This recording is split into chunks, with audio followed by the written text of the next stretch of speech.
এই দুই চেৰা গাইজ এক চেৰাই তাতে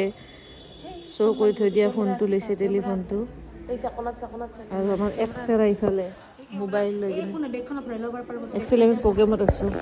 এখন হোটেল আমি বৰ্তমান আছোঁ MP মধ্যপ্ৰদেশ খুব ধুনীয়া ৰুম আপোনালোকক এইটো প্ৰগ্ৰেমত ৰুমটো নেদেখুৱালোঁ কাৰণ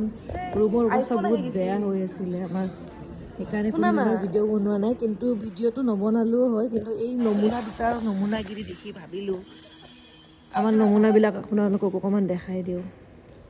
ইমান ধৈৰ্য গাইজ ইমান ধৈৰ্য কেনেকৈ কথা পাতিব পাৰিছে